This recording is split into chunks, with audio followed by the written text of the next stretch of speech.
My husband Daniel used to promise me the world, over and over. Claire, just wait until next year. I stopped counting how many next years passed. I'm Claire.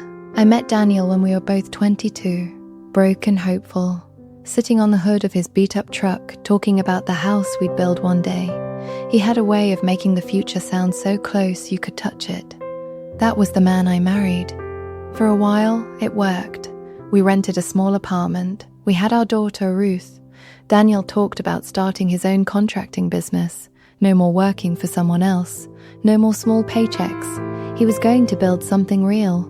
I believed him. I always believed him. But belief doesn't pay a mortgage. And talk doesn't fix a leaking roof. Every morning I woke up early. I got Ruth ready for school, went to my shift at the diner, came home, made dinner.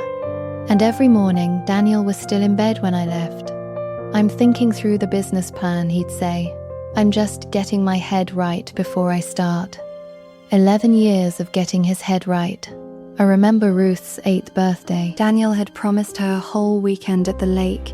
He'd been promising it for almost a year, tied to some contract he swore he was about to close. The Thursday before, he told her, "Not this year, sweetheart. Daddy's so close to something big." She didn't cry in front of him. She waited until I tucked her into bed, and then she asked me very quietly, "Is Daddy ever going to finish being close?" I didn't have an answer for my own daughter. Daniel's mother, Eleanor, used to call every few weeks, always circling the same question without quite asking it. "How's he doing?" she'd say. "Is he trying?" For a long time I lied to her. I told her he was trying. After a while, I stopped answering that question at all. My grandfather Walter noticed before I let myself admit it. He came to visit one Sunday and found me alone in the yard, pulling weeds out of the garden bed Daniel had promised, twice, to build a fence around. Walter didn't say much. He just knelt down beside me and helped.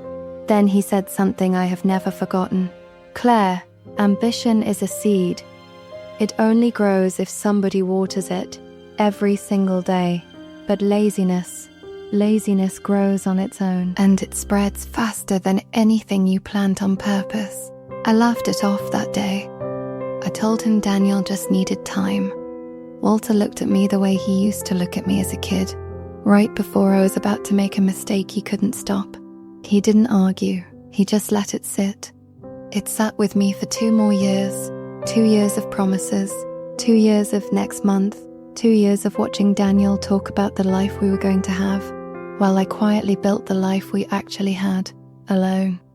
There were nights I did the math at the kitchen table after everyone was asleep, rent, the electric bill, Ruth's school shoes, and came up short more times than I want to admit.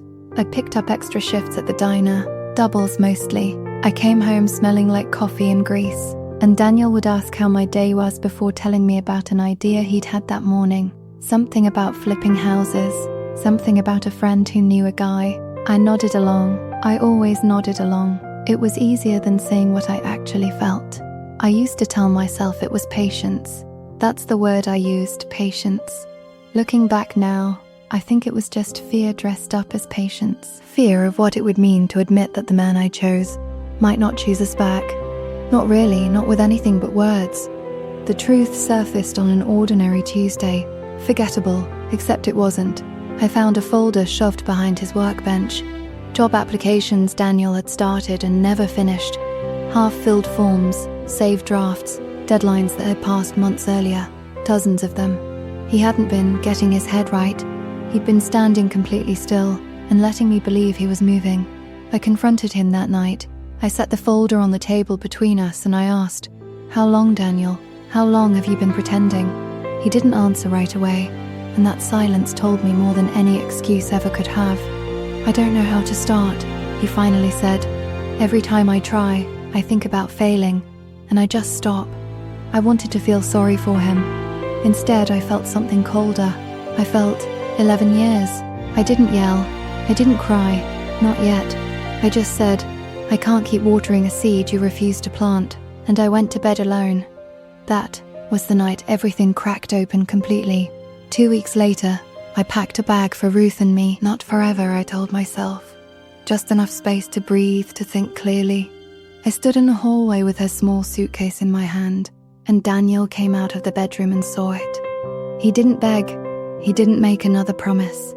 For the first time in 11 years, he just looked, really looked, at the suitcase, at Ruth's shoes by the door, at the fence he never built. "Don't go," he said. "Not yet. Give me until Saturday."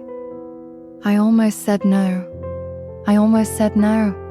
But something in his voice was different this time. It wasn't hope. It was fear.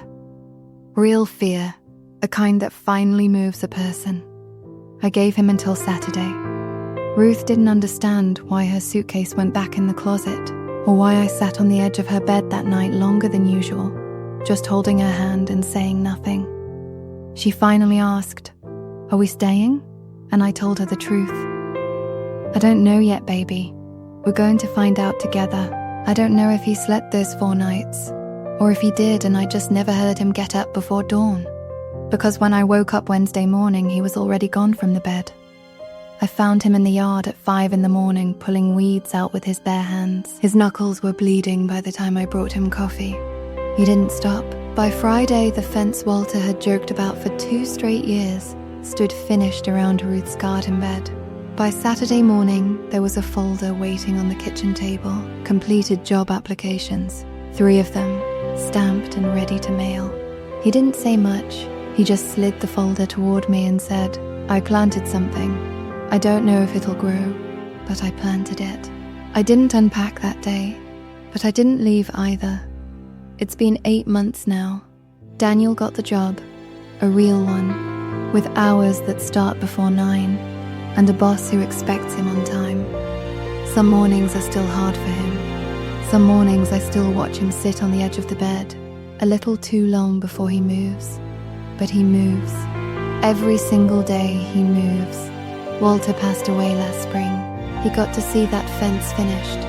He got to see Daniel water something, really water it, for the first time in his life. Before he died, Walter told me, "Ambition doesn't die from lack of talent, Claire. It dies from lack of water." I think about that almost every day now.